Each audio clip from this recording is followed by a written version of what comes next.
এদিকে ঈদের আগেও রাতে রাজধানীর পশুর হাটগুলোতে ছিল ক্রেতাদের ভিড়। দাম নিয়ে ক্রেতা বিক্রেতাদের মধ্যে মিশ্র প্রতিক্রিয়া থাকলেও সে সময় পশু কিনতে পেরে খুশি ক্রেতারা। মধ্যরাতেও হাটে গরু নিয়ে আসেন ব্যাপারীরা। গাবতলীর কোরবানি পশুর হাট ঘুরে রিপোর্ট করেছেন শফিকুল ইসলাম।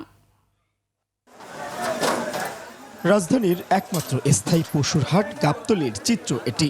মধ্যরাতেও ছিল ক্রেতা বিক্রেতার সমাগম।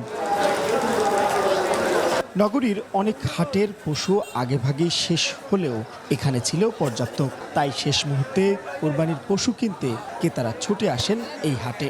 মোটামুটি খুব ভালো হয়েছে এবং বাজারও খুব ভালো। বাজারে এখনো গরু পাচ্ছি না, সেই রকম কিনতে আসি নাই, অনেক উৎসাহ জেগে আর কি দেখতে এসেছি, তো ভালোই লাগছে। এবার বড় গরুর চেয়ে ছোট ও মাঝারি সাইজের গরু বিক্রি হয়েছে বেশি। মানে গরু বেশি, যে গরু 100 গরু সে গরু 80, 70, 60 দাম বলে এরম বলে।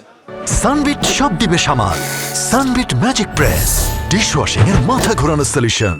বড় গরুর কাস্টমার এবছর একটু কম আছে, সরকার চেঞ্জ তো এখানে সবকিছু চেঞ্জ হয়ে গেছে। হাটে 4টি উট উঠলেও মেলেনি কাঙ্ক্ষিত ক্রেতার দেখা। হতাশ বিক্রেতা।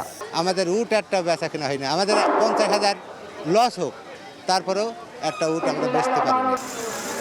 শফিকুল ইসলাম, 21 টেলিভিশন, ঢাকা।